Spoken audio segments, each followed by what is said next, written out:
Bismillahirrahmanirrahim. Assalamualaikum warahmatullahi wabarakatuh. Kembali kita berjumpa di Sekolah Al-Quran Makassar. Mudah-mudahan Anda senantiasa dalam keadaan sehat walafiat, sehingga kita bisa sama-sama belajar Al-Quran dan menjadi murid Al-Quran. Nah, pada video ini kita akan membahas kelanjutan dari surah Al-Baqarah.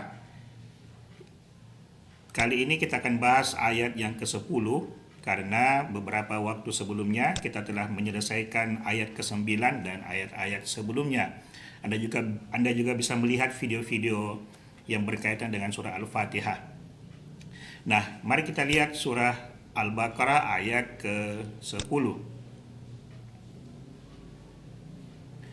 Nah, di sini kita baca dimulai dengan A'udzubillahi minasyaitonirrajim fi qulubihim maradun.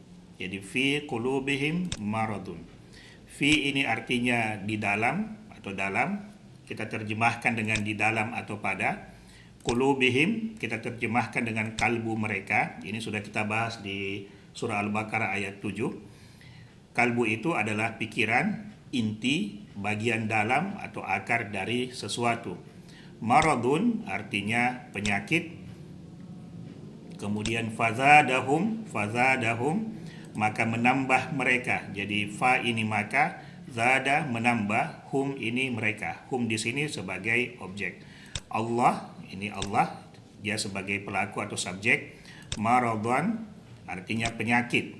Nah, jadi penyakit yang ada di dalam kalbu. Jadi penyakit kalbu itu biasanya disebabkan oleh sesat pikir atau cacat pikir atau logical fallacy dalam bahasa Inggris. Walahum, dan bagi mereka dan untuk mereka, sudah kita bahas di surah Al-Baqarah ayat ke-7. Azabun, azab atau siksa, di sini kita maknai dengan tekanan, kesusahan atau mara bahaya. Jadi azab atau siksa itu bentuknya bisa berupa tekanan, bisa berupa kesusahan, bisa merupakan mara bahaya atau banyak bahaya. Ini sudah kita bahas di ayat yang ke-7. Kemudian alimun di sini diterjemahkan dengan pedih ya, dalam terjemahan Al-Quran bahasa Indonesia. Tetapi di sini kita tambah atau kita perluas maknanya supaya bisa lebih mengena bahwa gambaran azab itu, gambaran tekanan kesusahan itu adalah tekanan yang perih atau pedih, tekanan atau kesusahan yang menyakitkan atau menyiksa, tekanan, kesusahan atau bahaya yang menyebabkan penderitaan atau yang menimbulkan kesedihan. Ini yang kita maknai dengan kata alimun. Bima itu artinya dengan apa? Sudah kita bahas di surah Al-Baqarah ayat yang keempat. Kanu mereka. Ya, kanu mereka. Di sini kita terjemahkan dengan mereka telah berada dalam keadaan, atau bisa juga mereka telah menjadi, atau mereka telah terus-menerus atau tetap. Yakzibun ini dusta ya, berbohong. Jadi sedang terus-menerus mendustakan, atau sedang terus-menerus menyangkal, atau sedang terus-menerus menolak.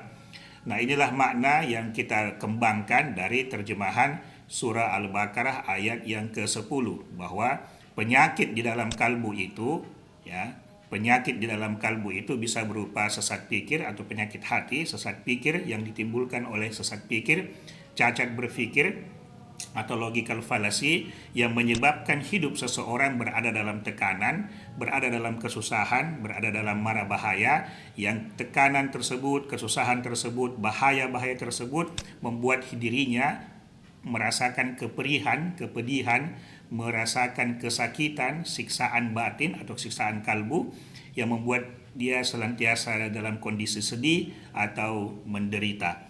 Nah, yang menyebabkan azab ini adalah perbuatan mereka yang terus-menerus menolak, terus-menerus mendustakan, terus-menerus menyangkal. Nah, inilah makna yang dimuat dalam surah Al-Baqarah ayat ke-10. Kalau kita ingin lihat versi bahasa Arabnya seperti ini ya.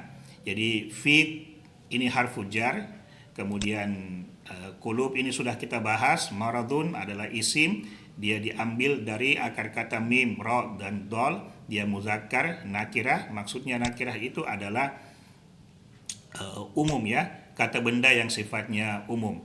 Fa ini huruf istinaf, kemudian zada adalah kata kerja bentuk madhi, bentuk lampau, Kemudian hum ini adalah dhamir. Dhamir ini adalah maf'ulun bihi atau objek.